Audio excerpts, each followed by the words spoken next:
It's time for the show.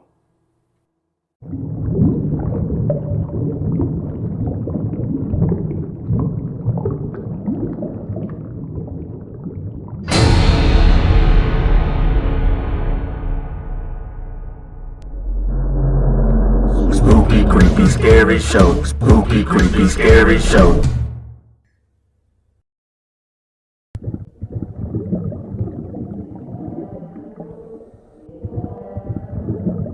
My first glimpse was on an overcast Wednesday evening. I was fishing on Anglers Point, sipping my fifth beer, waiting. My seat gave me a pretty good vantage point. I could stare at the dark blue, churning waters, watching the unfeeling current, waiting for a bite. I saw a floating patch of orange and white, slowly drifting towards my ledge, riding the water lazily. I squinted hard to make out any details.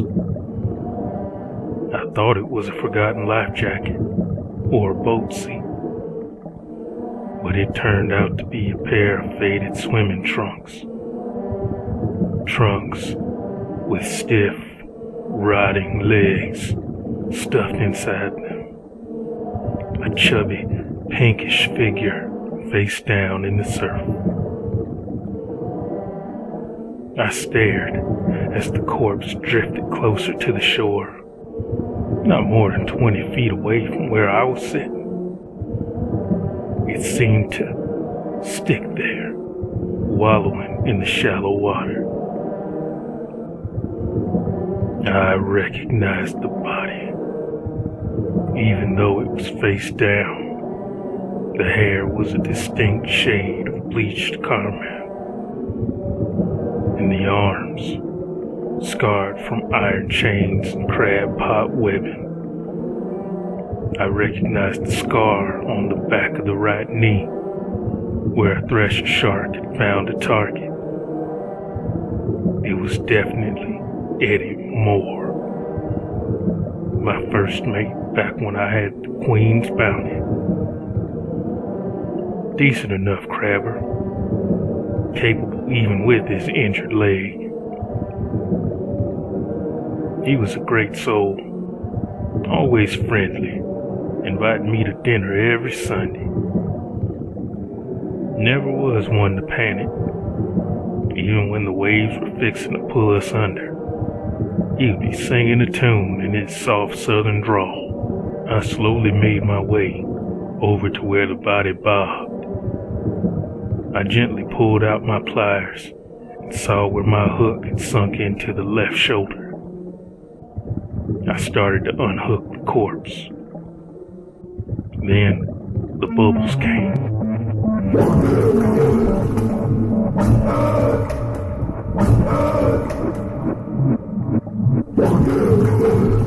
Panic, splashing bubbles rising from the head. The body came alive. Damp hair swinging, the arms and legs of the body beginning to flail wildly, desperately reaching for something solid, still face down all the while. I threw myself back and cut the line. The body went limp again. The energy sucked out in an instant. It bobbed there, teasing me to flip it over to see Eddie's face one more time. That's how it feeds. It's an ambush predator. Eddie had died on the Queen's Bounty 2 years ago. He was pulling up a crab pot on the starboard side, but it got entangled in the rope.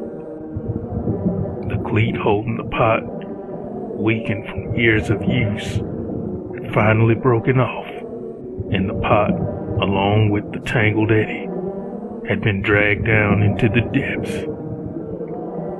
This body was not his. I watched as the corpse turned quickly back to the horizon, an unseen force dragging it back out to open sea. I glared at the blip until it had sunk into the depths. Today, it sent Eddie. Last week, it sent my mother, wearing her daisy pattern one piece. Yesterday, it sent my beautiful Amelia in her maroon bikini. Maybe tomorrow, I'll finally see my son again.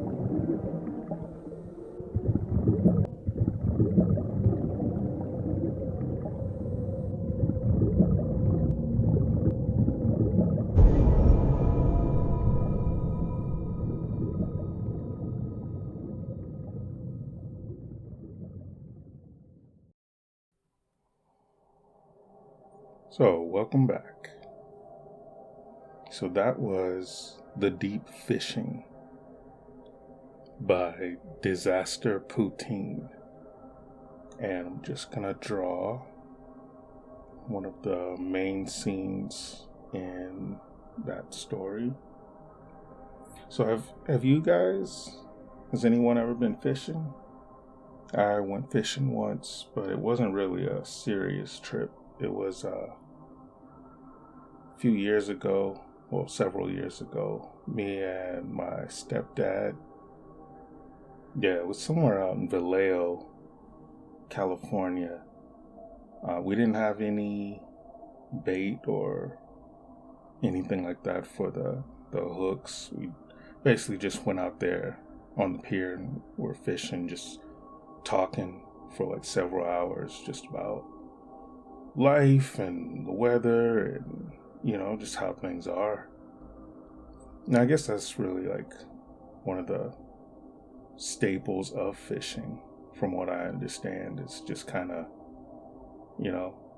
that kind of relaxing time or bonding time or whatever. And then, of course, catching the fish. But yeah, it was a cool little time to get to know each other. I had only just met him maybe a week or so before, or a month or so before, 'cause I didn't live anywhere close to home. I'm a traveling man, so I wasn't anywhere around when things were getting started. Otherwise, I would have warned him. No. But yeah, let me know in the comments if you ever been fishing.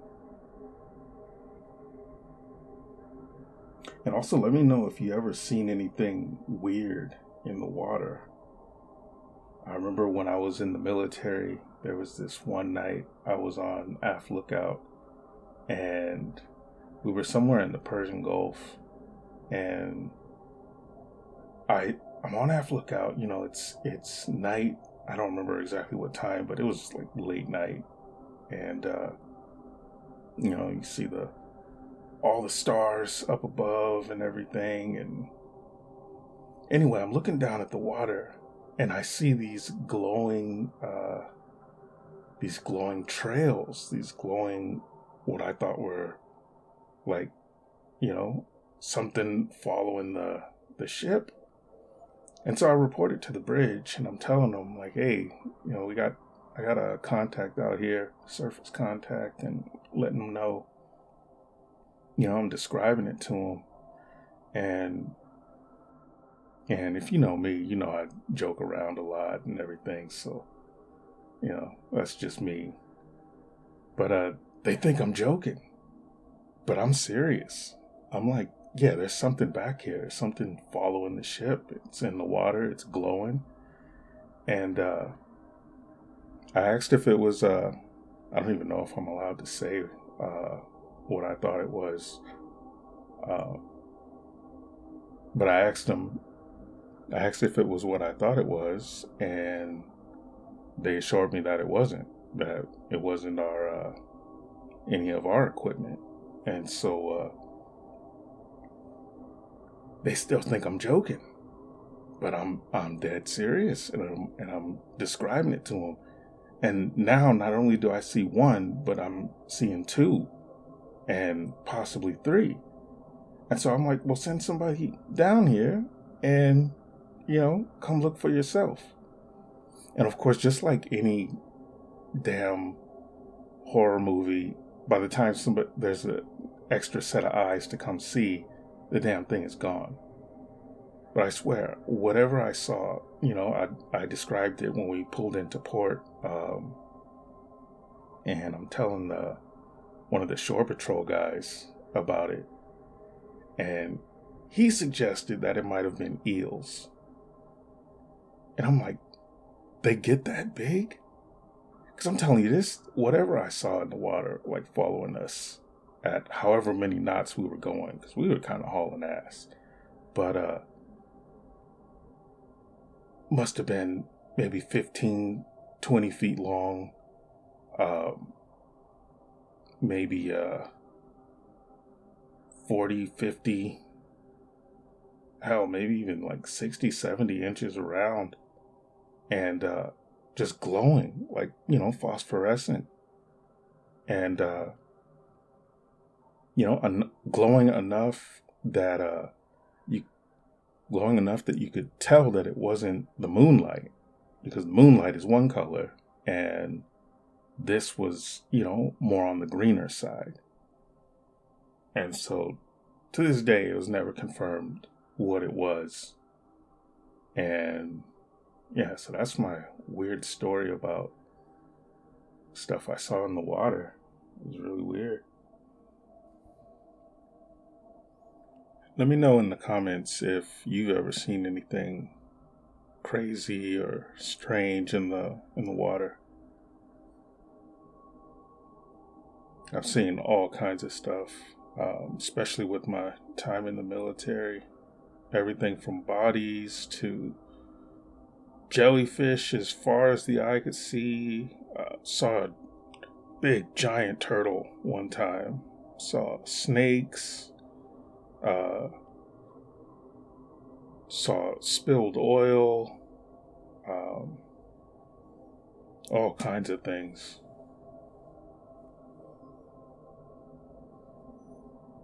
I've even been to one spot where the water, it was like on the greenish side on one side, and then there's a clear line, like as clear as day. You could set a ruler next to it, where the water is blue, like right on the other side of that line.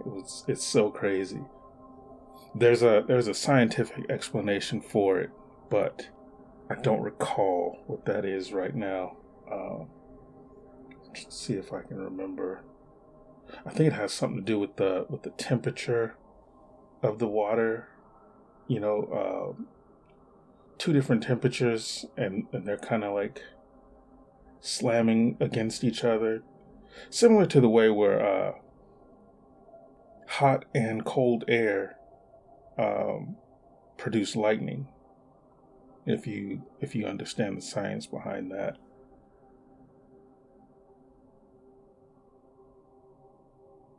I've never seen what they call ball lightning or anything like that before. Just the normal, white / bluish tinted lightning, and I've seen some yellowish lightning due to the the air quality.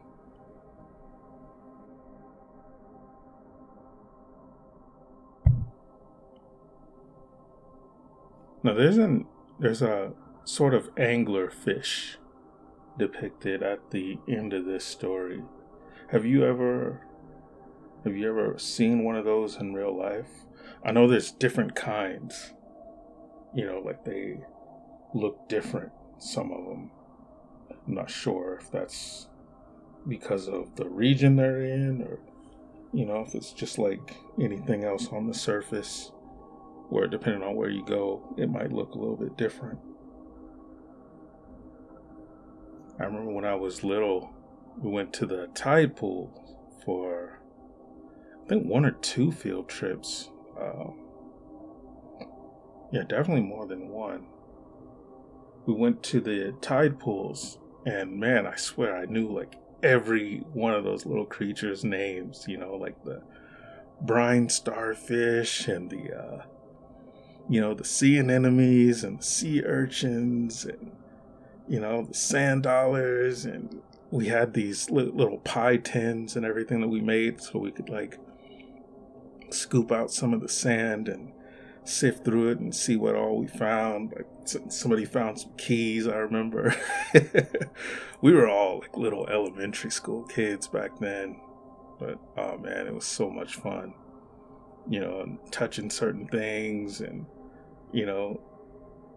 getting to, that hands-on experience that you just can't get, these days, looking at things online.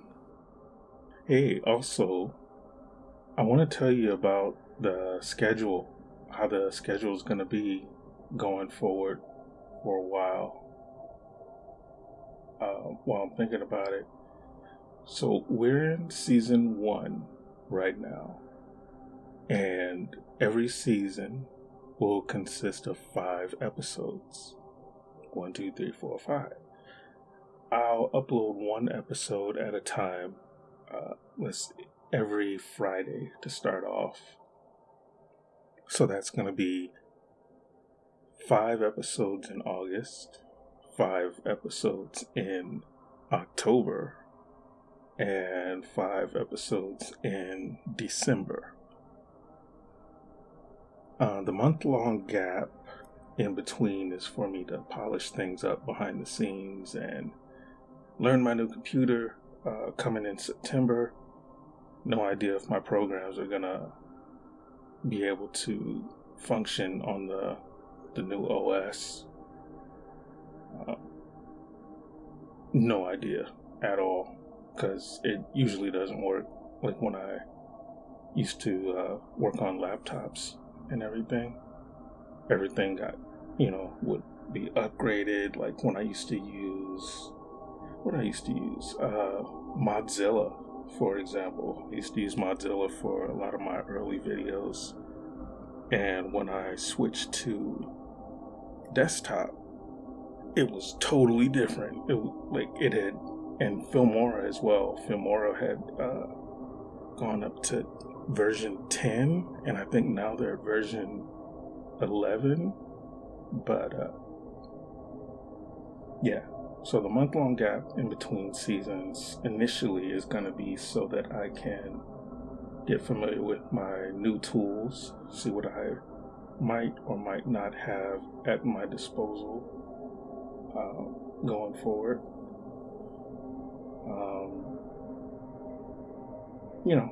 Some time behind the scenes to get things figured out, as well as do the advertising for every episode that's out and the ones that are coming.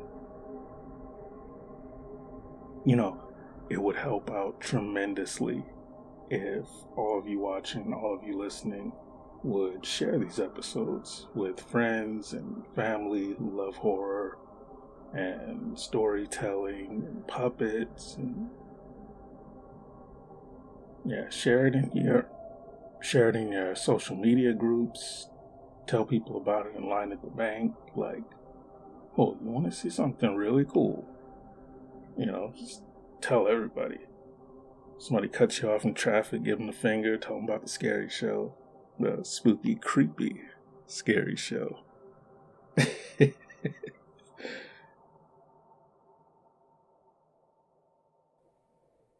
That's gonna do it for this episode. I love you guys, and I will see you next time.